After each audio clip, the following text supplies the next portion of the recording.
Just going to top you up with a video today. This beautiful Sunday on this quad bike, and this goes for most quad bikes. I'm going to show you how to save a lot of money and a lot of time by misdiagnosis.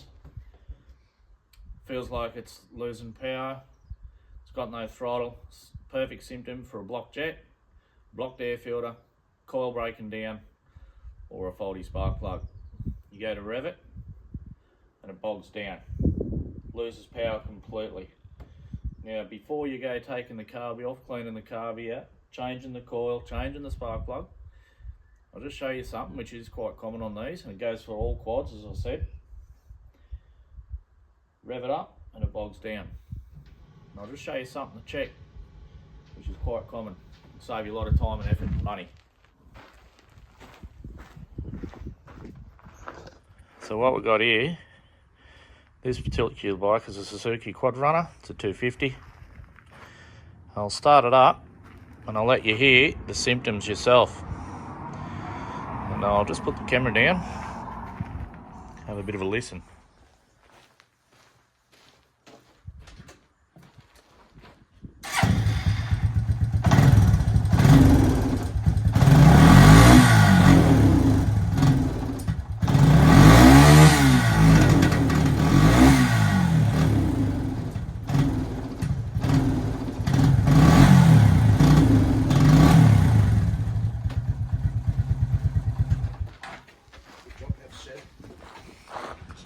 Now obviously you would have heard that.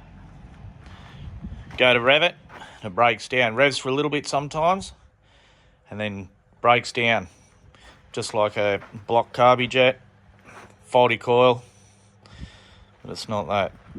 Here we are. Now, just find your battery, whether it's in the front or in the back under the guards. Get yourself a multimeter, turn it on to volts. Can't see, so I'm trying to look through the camera. Can you read that? Yep. Turn that on to volts. Your red lead to your positive.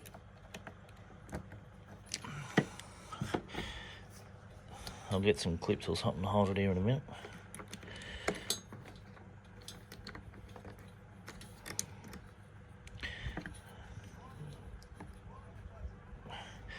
It's saying 12 volts. Oh, that's good. Now when I start it up, it'll run perfect under 14.5 volts. But as you'll see in a second, as you go to rev it, as soon as it gets over 14 volts, it'll go to 17 or 19 or anything above 14.5, it breaks down. So just watch this.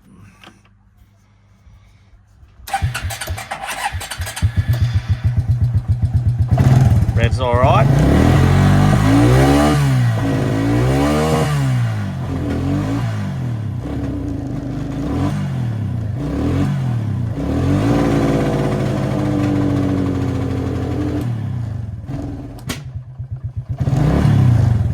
So as you see, anything under 14.5 volts, it's revving fine.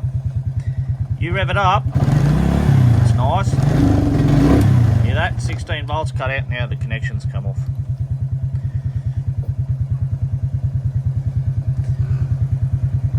Got a bad connection here. 13.6, running fine. Running fine, 15, 17 volts, break it down. 17 volts, it's running shit. Now I'll show you what's going on. Righto, so I hope you've heard that all well. Now what the problem is, it's got a faulty rectifier. And the rectifier converts AC voltage into DC voltage and then regulates the DC voltage nothing over 14.5 volts to the battery. Now if it's faulty, that battery will be overcharging. The volts will be all over the place, all over the bike. It'll be breaking down the spark, the magneto, everything will be all over the place. And that's what a fine example of what causes that. Now your rectifier, I've just undone the screws on it because it's nice to get to, is that thing in there. I'll pull him out. They don't always look exactly the same, but they're very similar to that. They're not always behind the handlebars. They're sometimes under the guards at the back or near the battery, which is there. These ones on this particular bike, they're in behind the, down below the head, the dash. Now I can tell you now, to get these out, engineers did not like mechanics. So what I'll do is, I'll disconnect it, and then I'll rev it up and show you, once it's disconnected, the difference. There you go. It's got the arse blowing out of it. I don't actually know why they do that, but there, you can see in the inside it's burned out. Good spotting. So I'll just put the camera down, I'll disconnect that in there somehow, and then I'll show it to you, start it, and rev it without that connected, and you'll see the difference. And you do need one on there because it does control your voltage to your battery, regulates everything. So hang on. She's off. Let's give him a quick start up. Now it's not going to have any voltage going into the battery because I've disconnected that. Have a listen to the difference.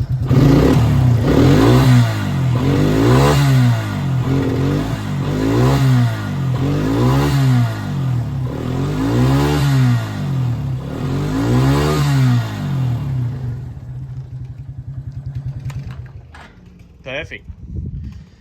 So there you are. Rectifier faulty. This one's obvious, it's burnt out. I don't actually know how or if you can test these. Disconnect it and let it run for a bit without it. Saves you a lot of time and money.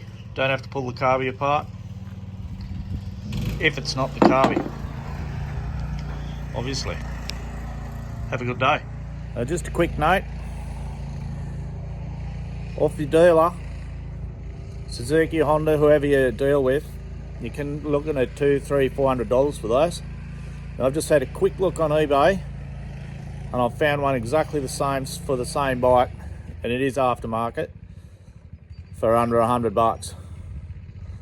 You do get what you pay for, but I have bought the aftermarket ones and haven't had any trouble with them also. So that is entirely up to yourself. Save money. Like and subscribe. And thanks for the comments. Keep them coming.